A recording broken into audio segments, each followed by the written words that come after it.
This channel does not promote any violent, harmful, or illegal activities. All content provided by this channel is meant for an education purpose only. সকাল ৮টার প্রথম গুরুত্বপূর্ণ খবর আপনাদেরকে দিলাম, আর এরপর রাজনৈতিক তরজা। অর্জুন সিং সোমনাথ শ্যাম দ্বন্দ্ব মেটাতে গিয়ে আরও অস্বস্তিতে পড়লেন সুব্রত বক্সী। তৃণমূলের রাজ্য সভাপতির ডাক এড়ালেন জগদ্দলের তৃণমূল বিধায়ক সোমনাথ। এদিন নৈহাটিতে যান সুব্রত বক্সী। নৈহাটি পুরসভায় চলেও আসেন সাংসদ অর্জুন সিং, কিন্তু সোমনাথ শ্যামের জন্য অপেক্ষার পরও না আসায় ফিরে আসেন সুব্রত বক্সী। সোমনাথের দাবি, বৈঠকে ডাকাই হয়নি তাকে। ওই বৈঠকে অনুপস্থিত ছিলেন সেচমন্ত্রী তথা নৈহাটির বিধায়ক পার্থ ভৌমিক এবং বীজপুরের তৃণমূল বিধায়ক সুবোধ অধিকারী। সরাসরি চলে যাব, আমাদের সঙ্গে রয়েছেন এই মুহূর্তে অনন্ত চট্টোপাধ্যায়। অনন্ত, দেখো, ব্যারাকপুরের যে রাজনৈতিক সমীকরণ আমরা সাম্প্রতিক অতীতে দেখছিলাম তা একেবারে আড়াআড়ি ভাগ হয়ে গিয়েছে। দ্বন্দ্বটা স্পষ্ট ছিল, দুটো গোষ্ঠী স্পষ্ট ছিল। সুব্রত বক্সীর এই বৈঠকেও তার অন্যতা কিন্তু দেখতে পেলাম না, কেন?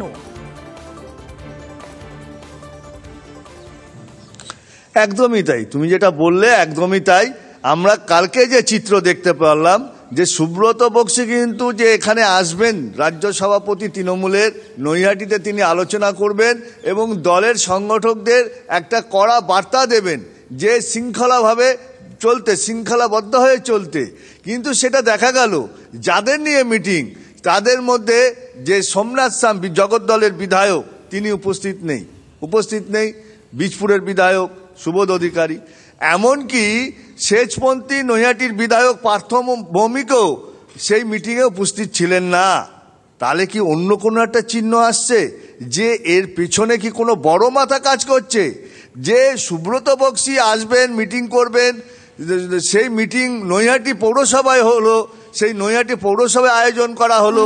সেই নৈহাটি পৌরসভায় আয়োজন করা হলেও নৈহাটি পৌরসভা থেকে ঢিলছড়া দূরত্বে নৈহাটি উৎসব মঞ্চে পার্থ ভৌমিক সেচমন্ত্রী তিনি রইলেন, কিন্তু সুব্রত বক্সী সবাই গেলেন না। জিজ্ঞাসা করলে তিনি বলছেন যে এটা আমার দলের ব্যাপার, দলে বলবো, মিডিয়াকে কেন বলবো? তাহলে প্রশ্ন একটা থেকে যাচ্ছে, দলের যে সর্বস্তরের যে নেতৃত্ব তারা একটা হুইপ জারি করছে, সেই হুইপ কি এরা মানছেন না? তাহলে কি কোনো একটা লবি বা কোনো গোষ্ঠী কাজ করছে? তার প্রতিনিধিত্ব করতে সুব্রত বক্সী সেখানে আসেন, কিন্তু কোথাও গিয়ে সোমনাথ শ্যামের অনুপস্থিতি, পার্থ ভৌমিকের অনুপস্থিতি কি কিছু ইঙ্গিত দিচ্ছে? আমরা সেদিকে নজর রাখবো। কিন্তু কি সাফাই দিয়েছেন সোমনাথ শ্যাম তার না আসায়? কি বলেছেন পার্থ ভৌমিক, সুব্রত বক্সী তিনি বা কি বলছেন, শুনবো। আমার মনে হয় এই যে ব্যাখ্যাটা যে আজকে কোনো বৈঠক ছিল, এটা একটা ভুল মেসেজ বেরিয়েছিল মার্কেটে। আমাকে এই বিষয়ে কিছু বলা হয়নি, আমি কিছুই জানি না, কিন্তু শুধুমাত্র বলা হচ্ছে যে আমি এড়িয়েছি। আমি কোনো মিটিং এড়াইনি, আমাকে কোনো মিটিং এর কথা বলাই হয়নি এবং আমাকে কোনো ডাকাও হয়নি, কোনো নলেজের মধ্যেও নেই আবার এটা।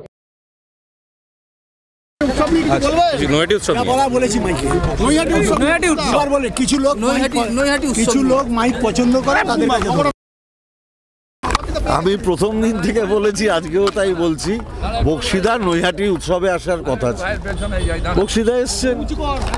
এর বাইরে একটা কথাও আমিও কোনোদিন বলিনি, বক্সীদাও কাউকে বলেনি।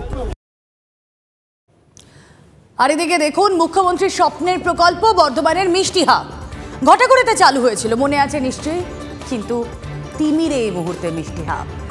ক্রেতা না আসায় মুখ ফিরিয়েছেন ব্যবসায়ীরা।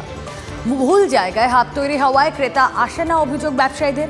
মুখ্যমন্ত্রী বর্ধমানে এলেই মিষ্টি হাব নিয়ে সক্রিয় হয়ে ওঠে জেলা প্রশাসন, তারপর আবার যেই কি সেই অবস্থা, অভিযোগ ব্যবসায়ীদের। প্রশাসনের গাফিলতি, মানে ওইদিকে জায়গা নিয়ে কিছু ডিসপিউট ছিল বোধহয়, প্রশাসন নিশ্চয়ই জায়গা পায়নি বোধহয়, সেই জন্য আমাদের আর করে দেয়নি। পরেও বলেছিল যে শক্তিগড়ের কাছে আরেকটা হবে, কিন্তু সেটাও হয়নি প্রকল্প। তো আমরা ওখানে দীর্ঘদিন লস রান করে এসে আমরা বাধ্য হয়েছি ছেড়ে দেওয়াতে, কারণ আমাদের ধরুন পচনশীল মাল তো। অনেক বাসই এখানে আসতো, লাইন দিয়ে দাঁড়াতো, হ্যাঁ, আবার কিছু নিত, কিছু দাঁড়িয়েও থাকতো, আবার কমার বাদ দেখা যাচ্ছে যে কোনো কিছুই আসছে না। মিষ্টি হাবটা বন্ধ, খুবই খারাপ লাগছে। আচ্ছা, কথাটা শুনতে মিষ্টি লাগে, মিষ্টি হাব, কিন্তু 17 থেকে 23 কার্যত শেষ 23-এর 6 বছর হয়ে গেল এই মিষ্টি হাব কার্যত বিষ বাও জলেই পড়ে আছে। সরাসরি চলে যাব, মনতোষ পোদ্দার এই মুহূর্তে রয়েছেন সঙ্গে। মনতোষ, কি অদ্ভুত দেখো, ব্যবসায়ীরা অভিযোগ করছেন মিষ্টি হাব ঠিকমতো চলে না, কিন্তু মুখ্যমন্ত্রী মমতা বন্দ্যোপাধ্যায় নতুন বছরের শুরুতে যেই বর্ধমানে যাবেন অমনি তৎপরতা শুরু হয়ে গিয়েছে। এটা তো সত্যিই সেই কুমির ছানার গল্পই মনে করাচ্ছে আমাদের। একদমই তাই। দেখো 2017 সালে এই মিষ্টি হাব উদ্বোধন করেছিলেন মুখ্যমন্ত্রী মমতা বন্দ্যোপাধ্যায়। তারপর থেকে কিন্তু এই হাব এখনও পর্যন্ত 3 বার বন্ধ হয়েছে, 3 বার খোলা হয়েছে। এবং ব্যবসায়ীদের মূলত যেটা অভিযোগ যে এই যে মিষ্টি হাব তৈরি করা হয়েছে তার ভৌগোলিক অবস্থান সম্পূর্ণ ভুল। অর্থাৎ কলকাতা থেকে বর্ধমানের দিকে যখন আসা হয় সেই রুটে পড়ে এই মিষ্টি হাব, এবং এই ঠিক এই মিষ্টি হাব থেকে 5 কিলোমিটার যদি আমরা পিছনে যাই অর্থাৎ শক্তিগড়ে, সেখানে কিন্তু ল্যাংচা মার্কেট রয়েছে। অর্থাৎ সেখান থেকে যেই বাস বা অন্যান্য যে সমস্ত গাড়ি ওই ল্যাংচা হাব বা ল্যাংচা শক্তিগড়ে ল্যাংচার দোকান সেখান থেকে যখন আসেন সেখানে দাঁড়ান, সেখান থেকে তারা মিষ্টি কেনেন, এবং তারপরেই 5 কিলোমিটার মধ্যে এই মিষ্টি হাব তৈরি করা হয়েছে। সেখানে কিন্তু কোনো গাড়ি দাঁড়ায় না, কারণ তারা ওখান থেকে মিষ্টি কিনে ফিরছেন এবং সেখানে 5 কিলোমিটারের মধ্যে তাদের মিষ্টির প্রয়োজন হয় না। অর্থাৎ ব্যবসায়ীদের যেটা অভিযোগ ছিল যে উল্টো দিকের রাস্তায় অর্থাৎ কলকাতাগামী রাস্তায় যদি মিষ্টি হাব তৈরি করা হতো তাহলে কিন্তু এই মিষ্টি হাব চলতো এবং ব্যবসায়ীরা লাভের মুখ দেখতেন। এবং যেটা ব্যবসায়ীদের তখন বলা হয়েছিল যে এখানে প্রিজার্ভিং এবং প্যাকেজিংয়ের একটা ব্যবস্থা করা হবে, সেই বিষয় নিয়েও কিন্তু যারা ব্যবসায়ী তারা অনেকটা এগিয়ে ছিলেন, তারা আশায় ছিলেন যে এখানে প্যাকেজিং হবে, প্রিজার্ভিং হবে। ব্যবসায়ীরা যে অভিযোগ করছেন এরপর তার কোনো সদর্থক পদক্ষেপ আমরা করতে দেখব প্রশাসনকে। আপাতত মনোতোষ ধন্যবাদ, কিছু বক্তব্য শুনে আসুন। নতুন করে যখনই মুখ্যমন্ত্রী এই বর্ধমানে আসেন তখনই একবার করে সরকারি কিছু টাকা তৃণমূলের কাছের কিছু ঠিকাদারকে দেওয়া হয়, রংচং হয়, আবার একটু করে হাওয়া তোলা হয় যে মিষ্টি হাব হবে, কিন্তু কিছুদিন বাদেই দেখা যায় যে যাকে তাই ওখানে ওই রাতে সিভিকরা দাঁড়ায় আর বাথরুমগুলো ব্যবহার করে, এছাড়া ওইখানে আর কোনো কাজ হয় না।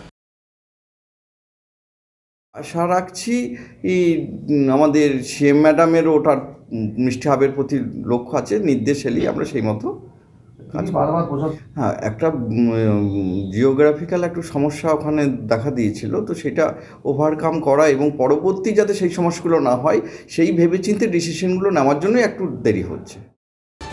বছরের শেষ দিনেও ফাঁকি শীতের। কলকাতার সর্বনিম্ন তাপমাত্রা 16.6 ডিগ্রি সেলসিয়াস, যা চলতি সময় স্বাভাবিকের চেয়ে 3 ডিগ্রি বেশি। পশ্চিমী ঝঞ্ঝার প্রভাবে শীতের দাপট কমেছে উত্তর ভারতেও। সেই পশ্চিমী ঝঞ্ঝারই রেশ দক্ষিণবঙ্গে আগামী 7 দিনেও শীত ফেরার আশা নেই, উল্টে রাতের তাপমাত্রা আরও কিছুটা বাড়ার আশঙ্কা।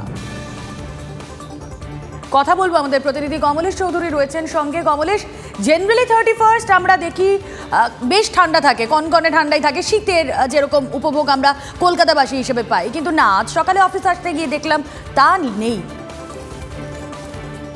দেখো, একটা পশ্চিমী ঝঞ্ঝা, শক্তিশালী পশ্চিমী ঝঞ্ঝা ঢুকছে উত্তর পশ্চিম ভারতে, ফলে দিল্লির মতো জায়গাতেও যা ঠান্ডা থাকার কথা সেই ঠান্ডা নেই। এবং আমাদের এখানে ঠান্ডাটা যেহেতু ওই উত্তর ভারত থেকেই আসে, ফলে সেখানে ঠান্ডা নেই, ফলে উত্তরে হাওয়ার যোগানটা অনেক কমে গেছে।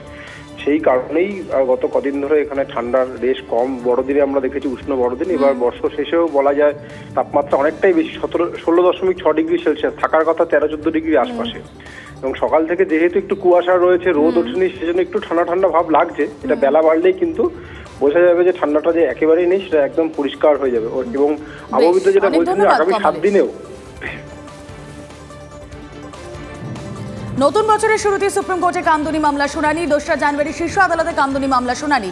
আজ দিল্লি যাচ্ছে নির্যাতিতার পরিবার ও আন্দোলনকারীরা। হাইকোর্টের রায়ের বিরুদ্ধে সুপ্রিম কোর্টে দ্বারস্থ হয়েছে কামদুনির নির্যাতিতার পরিবার। রাজ্য রায়ের বিরুদ্ধে শীর্ষ আদালতের দ্বারস্থ হয়েছে।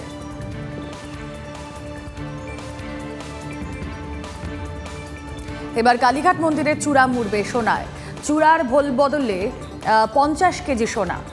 অমৃতসরের মন্দিরের ধাঁচে কালীঘাটের মন্দিরের চূড়া মুড়বে সোনায়।